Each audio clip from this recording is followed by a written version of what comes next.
नमस्कार मित्र आणि मैत्रिणींनो, तुम्ही आत्तापर्यंत अभ्यासला असेलच की हिंदू धर्मातील सर्वात जुने ग्रंथ म्हणजे वेद होय.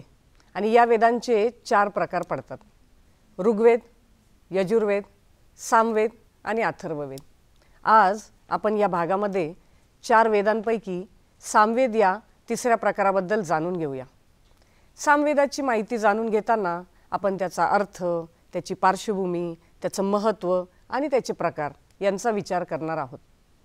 या सत्राच्या अभ्यासामुळे तुम्हाला सामवेदाशी संबंधित विविध पैलूंवर सखोल ज्ञान मिळेल. तुम्हाला सामवेद या संज्ञेचा अर्थ स्पष्टपणे समजेल. त्याच्या ऐतिहासिक आणि सांस्कृतिक पार्श्वभूमीचं वर्णन करता येईल. तसेच त्याचे महत्त्व, त्याची भूमिका ही समजावता येईल. सामवेदाच्या विविध प्रकारांची ओळख होईल आणि त्याविषयीची माहिती तुम्ही स्वतःच्या शब्दात सोप्या आणि स्पष्ट स्वरूपात मांडू शकाल. चला तर मग आता आपण सामवेद या संज्ञेचा अर्थ काय आहे ते समजून घेऊया. सामवेद या संज्ञेचा अर्थ लक्षात घेता सामवेद या शब्दांची फोड केली असता तो 2 शब्दांपासून बनलेला आहे असं आपल्याला आढळून येते. सामवेद म्हणजे साम आणि वेद. साम म्हणजे गाणे आणि वेद म्हणजे ज्ञान. अशा प्रकारे सामवेद म्हणजे संगीत ज्ञान किंवा गीत वेद असं आपल्याला म्हणता येईल. सामवेद हा हिंदू धर्मातील प्रसिद्ध 4 वेदांपैकी एक आहे. साम या शब्दाचा अर्थ गाणे आणि सामवेद म्हणजे गीतगाणे. त्यातील मुख्य गाणी या संगीतमय आहेत. सामवेदामध्ये यज्ञ, कर्मकांड, हवनात गायले जाणारे मंत्र आहेत. ऋषीमुनींनी संगीतासह सामवेदाचे गायन करून देवदेवतांची स्तुती केलेली आहे. सामवेदात काही मुख्य विषय पुढील प्रमाणे आढळून येतात. त्यात पहिला म्हणजे देवाचा गौरव करणे, दुसरं म्हणजे निसर्गाची सौंदर्यस्तुती करणे, तिसरं म्हणजे या जीवनाचा उद्देश सांगणे, चौथं आत्मशोधाबद्दल माहिती सांगणे आणि 5वं म्हणजे मोक्षप्राप्तीचं वर्णन करणे. चला तर मग आता आपण सामवेदाच्या पार्श्वभूमीकडे वळूयात. काय असेल बरं सामवेदाची पार्श्वभूमी?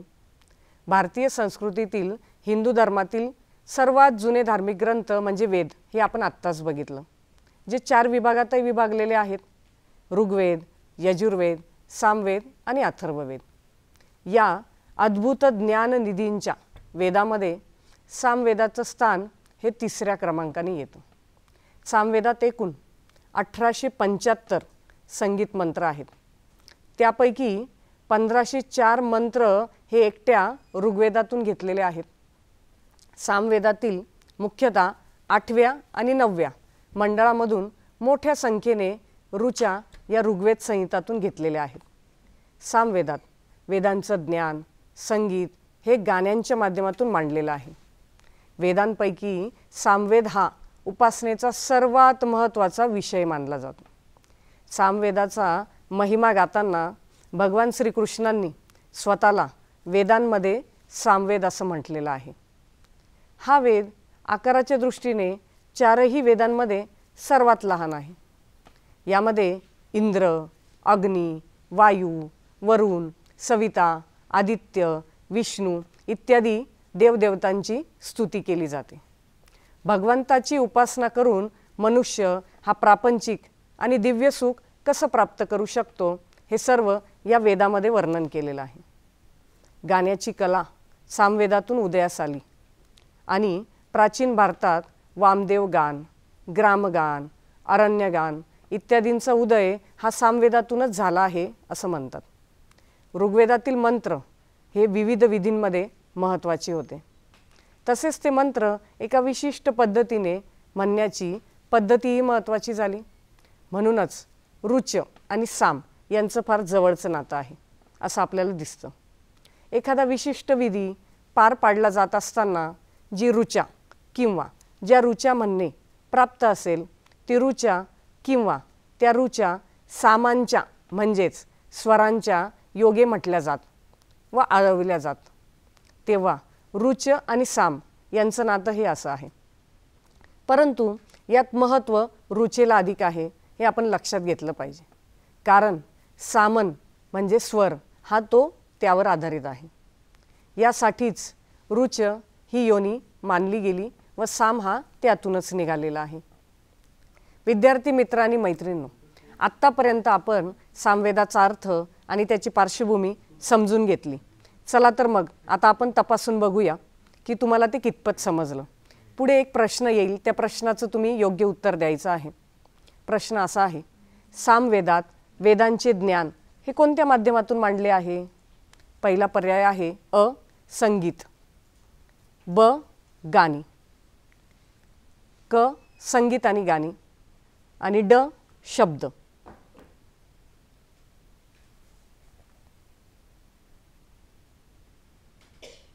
तुम्ही सर्वांनी विचारलेल्या प्रश्नाचं योग्य उत्तर दिलंच असेल.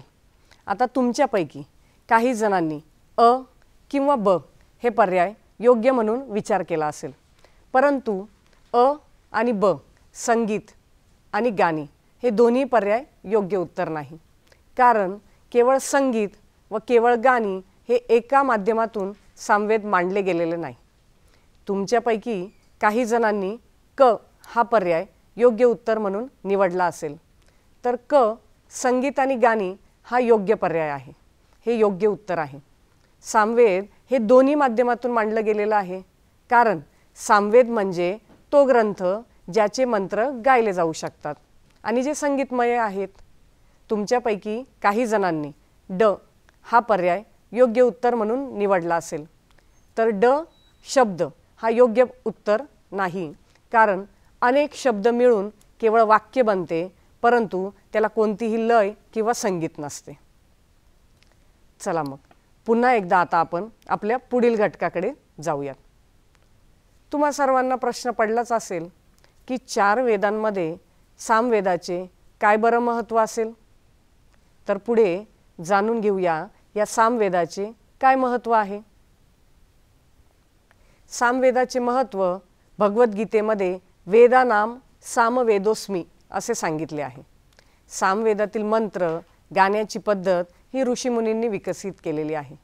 सर्व स्वर, ताल, श्लोक, नृत्य, मुद्रा, भाव इत्यादी सर्व सामवेदाचा भाग आहेत. भारतीय संगीताच्या इतिहासात सामवेदाने महत्त्वाचं योगदान दिलेलं आहे. सामवेद हे भारतीय संगीताचं मूळ स्वरूप असल्याचं म्हटलं जातं. सामवेदाचा पहिला द्रष्टा जैमिनी हा वेदव्यासांचा शिष्य मानला जातो. गीत संगीतात सामवेद हे प्रमुख आहे. सामवेदातील स्तोत्रे ही प्राचीन आर्यांनी गायलेली होती. 4ही वेदांमध्ये सामवेद हा सर्वात लहान आहे. सामवेद म्हणजे तो ग्रंथ की ज्याचे मंत्र गायले जाऊ शकतात आणि जे संगीतमय आहेत. यज्ञ, अनुष्ठान आणि हवनाच्या वेळी हे मंत्र गायले जातात. यात यज्ञ अनुष्ठानाच्या वेळी उद्गाता वर्गातील उपयुक्त मंत्रांचं संकलन आहे. केवळ गायन पद्धतीचे निश्चित मंत्र असल्यामुळे याला सामवेद असे नाव पडले आहे. सामवेदाचे महत्त्व आपल्याला काही मुद्द्यांद्वारे सांगता येईल. वेदांचं ज्ञान हे संगीत आणि गाण्यांद्वारे सादर केल्याने ते सहज समजते. आत्म आणि देव यांचा संबंध गाण्याद्वारे व्यक्त केल्याने तो लोकांपर्यंत आपल्याला सहज पोचवता येतो. जीवनाची मूल्य आणि आदर्श हे संगीताद्वारे प्रभावीपणे लोकांमध्ये रुजवता येतात. मोक्ष प्राप्त करण्यासाठी मार्गदर्शन हे आपल्याला सामवेदातून मिळते. आजच्या भागामधल्या शेवटच्या घटकाकडे आता आपण जाऊयात. तो घटक म्हणजे सामवेदाच्या शाखा किंवा त्याचं वर्गीकरण. सामवेदाच्या 1001 शाखा वेदांमध्ये आढळून येतात, ज्या ऋग्वेद, यजुर्वेद आणि अथर्ववेद यांच्यापेक्षा जास्त आहेत. सामवेदातील 1001 शाखांमध्ये मंत्रांचे वेगवेगळे अर्थ, गाण्याच्या पद्धती आणि मंत्रांचा क्रम आढळतो. हे भारतीय विद्वान त्याला त्याच वेदराशीचा भाग मानतात. पाश्चात्य विद्वान त्याला नंतरचा ग्रंथ मानतात.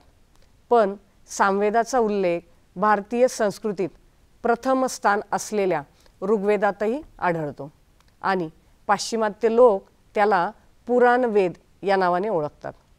ऋग्वेदात सामगान, किंवा सामाची चर्चा केलेली आहे। 4 वेदांमध्ये सामवेद हा सर्वात लहान आहे, त्याचा ऋग्वेदाशी जवळचा संबंध आहे। सामवेद संहिता हा स्वतंत्र संग्रह आहे, हे लक्षात घेणे महत्त्वाचे आहे। पतंजलींच्या म्हणण्यानुसार प्राचीन परंपरेनुसार सामवेदाला 1000 शाखा होत्या, मात्र सध्या फक्त 3च शाखा आहेत। पहिली म्हणजे कौथुमीय, दुसरी जैमिनीय आणि तिसरी रानायनीय। पण आज कौथुमीय ही शाखा अधिक प्रसिद्ध आहे। यापैकी कौथुमांची जी शाखा उपलब्ध आहे तिचे 2 भाग आहेत, एक आर्चिक आणि दुसरं उत्तरार्चिक। यात दोन्ही भाग मिळून 1810 ऋचा आहेत, परंतु त्यातील पुनरुक्त ऋचा सोडून दिल्या तर ती संख्या 1549 ही आहे आणि 1542 ऋचा या वरील 2 भागामध्ये विभागल्या आहेत। या ऋचातील 75 ऋचा सोडून दिल्या तर उरलेल्या सर्वच ऋचा या ऋग्वेदातील 8व्या व 9व्या मंडलातील आहे। त्यातील बऱ्याच ऋचा या गायत्री छंदात किंवा प्रगात छंदात, ज्यात गायत्री आणि जगती यांचं मिश्रण दिसून येतं, त्यात आहेत। गायत्री छंद व जगती छंद यांच्या मिश्रणात्मक छंदाला उष्णिक छंद असे म्हणतात। प्रगात छंदात प्रामुख्याने गायत्री, उष्णिल आणि इतर बौद्धिक छंदांचा समावेश होतो। प्रगात हा सामवेदातील गीतांचा प्रकार आहे। ज्या 75 ऋचा ऋग्वेदात सापडत नाहीत त्या इतर संहितांमधून घेतलेल्या आहेत। सामवेदात सापडणाऱ्या काही ऋचा या ऋग्वेदातील त्या ऋचांशी तंतोतंत जुळत नाहीत, परंतु हे वेगळे शब्दपाठ प्रमादयुक्त उच्चारामुळे किंवा जाणून बुजून केलेल्या परिवर्तनामुळे निर्माण झाले असावेत असे थिओडर ऑफ्रिस्ट यांचे मत आहे। सामवेदाचे 2 मुख्य प्रकार आहेत। एक अर्चिका, यामध्ये सामवेदातील मंत्रगीते आणि स्तोत्रांच्या स्वरूपात गीते सादर केले जातात। अर्चिका देखील 2 विभागामध्ये विभागल्या आहेत, पूर्वार्चिका आणि उत्तरार्चिका। पहिल्या भागात 4 भाग आहेत। 2 गान, यामध्ये सामवेदातील मंत्र हे संगीतमय स्वरूपात मांडलेले आहेत। याशिवाय सामवेदाच्या गीतात्मक स्वरूपाचा विचार केल्यास त्याचे भेद आपल्याला सांगता येतील। पहिलं म्हणजे पुष्पिका, यामध्ये सामवेदातील मंत्र हे फुलांच्या स्वरूपात मांडलेले आहेत। हा सामवेदाचा मूळ गाभा आहे। यात लयबद्धतेला प्राधान्य देऊन गायन केले जाते। दुसरा उद्गता, यामध्ये सामवेदातील मंत्र हे गीते आणि स्तोत्रांच्या स्वरूपात मांडलेले आहेत। सामवेदाचा गान करणारा मुख्य यजमान किंवा ऋत्विक आहे, जो या वेदातील मंत्रांचे योग्य छंद व स्वरांसह गायन करतो। तिसरं ग्रामगेय, यामध्ये सामवेदातील मंत्र हे ग्रामीण भागात गायल्या जाणाऱ्या गीतांच्या स्वरूपात मांडण्यात आले आहेत। याचा उपयोग उत्सवात्मक विधींसाठी होतो। चौथं अरण्यगान, यामध्ये सामवेदातील मंत्र हे जंगलात आणि नैसर्गिक ठिकाणी गायल्या जाणाऱ्या गीतांच्या स्वरूपात सादर केले आहेत, ज्याचा उपयोग मुख्यतः ध्यान, तपश्चर्या आणि एकांत साधनेसाठी होतो। या प्रकारांमध्ये सामवेदातील मंत्र हे वेगवेगळ्या स्वरूपात सादर केले आहेत, जेणेकरून ते वेगवेगळ्या ठिकाणी वेगवेगळ्या प्रसंगी गायले जाऊ शकतात। विद्यार्थी मित्र आणि मैत्रिणींनो, आत्ताच आपण सामवेदाचे महत्त्व आणि त्याच्या शाखा याबद्दल माहिती समजून घेतली, तर हा भाग तुम्हाला कितपत समजला ते आता आपण तपासून बघूयात। तुम्हाला आता एक प्रश्न विचारला जाईल, जो तुम्हाला स्क्रीन समोर दिसेल, त्याचं उत्तर तुम्ही द्यायचं आहे। सामवेद आणि ऋग्वेद यांचा संबंध थोडक्यात स्पष्ट करा।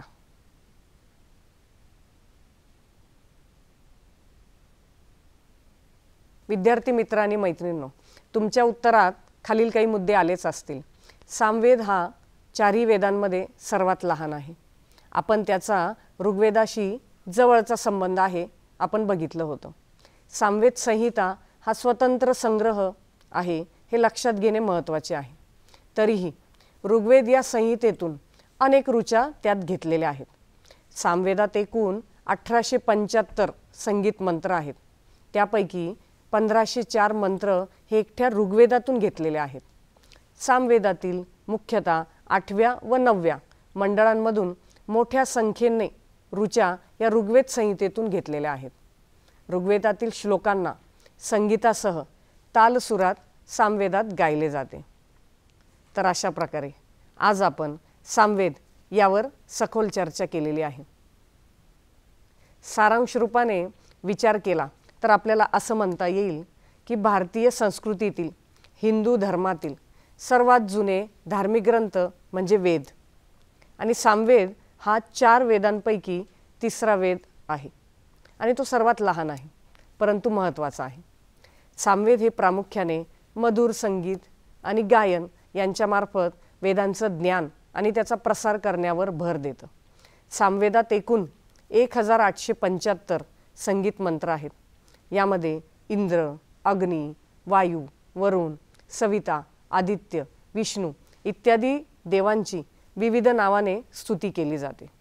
भगवंताची उपासना करून मनुष्य हा प्रापंचिक आणि दिव्य सुख कसे प्राप्त करू शकतो हे या सर्व वेदात वर्णन केलेले आहे. भारतीय संगीताच्या इतिहासात सामवेदाने अतिशय महत्त्वाचं योगदान दिलं आहे. सामवेद हे भारतीय संगीताचं मूळ स्वरूप असल्याचं म्हटलं जातं. प्राचीन परंपरेनुसार सामवेदाला 1000 शाखा होत्या, मात्र सध्या फक्त 3च शाखा उपलब्ध आहेत. एक म्हणजे कौथुमीय, दुसरी म्हणजे जैमिनीय आणि तिसरी म्हणजे रानायनीय.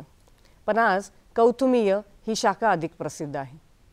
पुराणांच्या परंपरेप्रमाणे सामवेदाच्या 1000 संहिता होत्या. यापैकी कौथुमीय ही जी शाखा उपलब्ध आहेत तिचे 2 भाग होतात.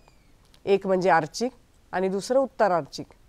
सामवेदाच्या सर्वच प्रकारांमध्ये सामवेदातील मंत्र हे वेगवेगळ्या स्वरूपात सादर केलेले आहेत, जेणेकरून ते वेगवेगळ्या प्रसंगी आणि वेगवेगळ्या ठिकाणी गायले जाऊ शकतात. तर अशा प्रकारे आज आपण सामवेद, त्याचा अर्थ, त्याचे महत्त्व आणि त्याच्या शाखा यांच्याबद्दल चर्चा केली. तर पुढच्या काही भागांमधून आपण वेदांच्या पुढील प्रकारांवर चर्चा करूया. धन्यवाद.